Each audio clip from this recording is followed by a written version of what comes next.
semuanya, jumpa lagi dengan Mama Linda dalam Belajaran Fisika. Kali ini kita akan belajar materi fisika kelas 11. Kita masuk di bab 6 yaitu gas ideal dan teori kinetik gas. Kita masuk dulu ke bagian yang pertama yaitu sifat-sifat gas ideal. Gas ideal adalah gas-gas yang memiliki sifat yang pertama, jumlah partikel gas banyak sekali tetapi tidak ada gaya tarik-menarik antar partikel. Yang kedua, setiap partikel gas selalu bergerak dengan arah sembarang, jadi bergeraknya acak. Yang ketiga, ukuran partikel gas itu dapat diabaikan terhadap ukuran ruangan karena ukuran partikel gas itu sangat kecil.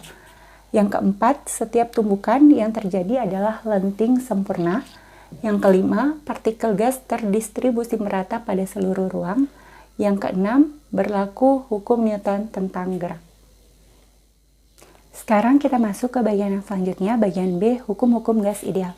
Yang pertama ada hukum Boyle. Hukum Boyle itu terjadi pada proses suhu tetap ya. Suhu tetap istilahnya disebut juga dengan isotermal atau isotermik.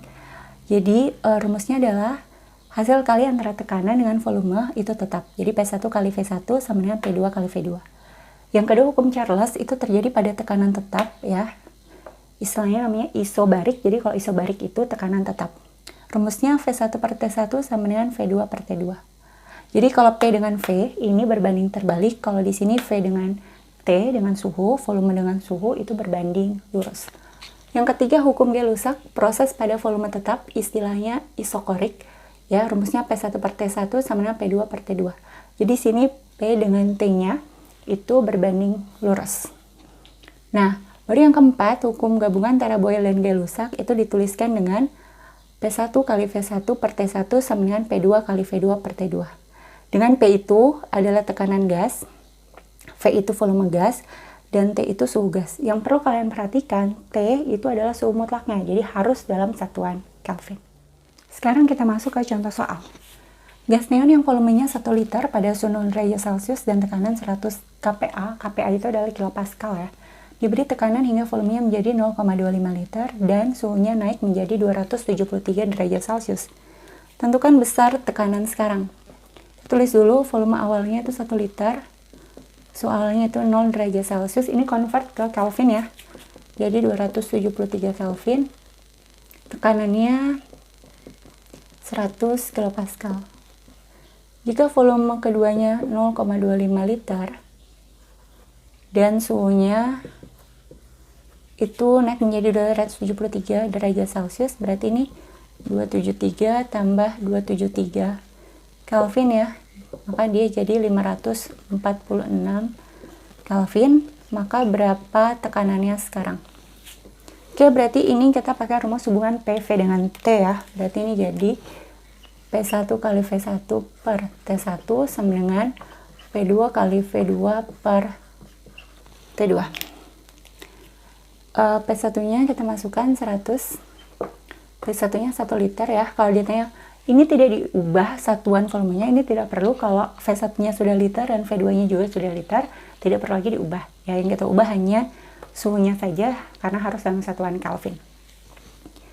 Oke, T1-nya 273, P2-nya ditanya, P2-nya 0,25, T2-nya itu adalah 546. Bisa lihat di sini ya, ini 273 dengan 546 bisa dibagi nih jadi 1, ini jadi 2. Maka ini jadi 2-nya bisa pindah ke ruas kiri, jadi 100 kali 2 sama dengan P2 kali 0,25 atau jadi 200 sama dengan P2, ini pindah per 0,25. Jadi P2 nya sama dengan 200 bagi 0,25 itu 800 ya, jadi ini sama juga dengan 800 kPa. Kenapa pakai kilopascal? Karena tadi P1 nya juga pakai satuan kilopascal, kita tidak ubah ke pascal ya. Maka kita dapatkan nilai tekanannya adalah 800 kilopascal. Sekarang kita masuk ke contoh soal nomor 2. Sejumlah gas ideal berada dalam ruang tertutup bersuhu 27 derajat Celcius. Jika tekanannya dijadikan 4 kali semula, maka suhu ruangan tersebut adalah titik-titik derajat Celcius.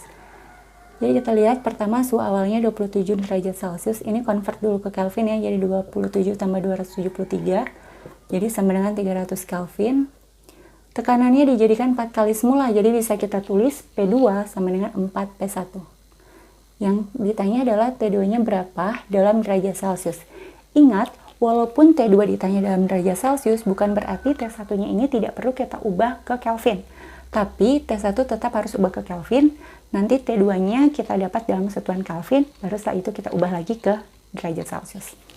Ya, lihat P dengan T hubungannya adalah P1 per T1 sama dengan P2 per T2 ya.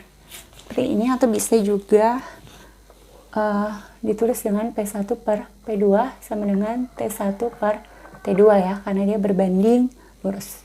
P1-nya tetap P1, P2-nya diganti jadi 4P1, T1-nya 300 per T2 ya. Ini bisa habis dibagi, habis, ini 1. Tinggal kali silang saja, berarti T2 sama dengan 4 kali 300, berarti T2-nya sama dengan 1200 Kelvin. Ya, ini setelah itu diubah ke derajat Celcius ya, jadi ini nanti dikurang 273, maka ini jadi 7, 9 kurang 7, 2, 0, jadi berapa ini, 11 kurang 9 ya, 927. Jadi kita dapatkan nilai T2 nya adalah 927 derajat Celcius.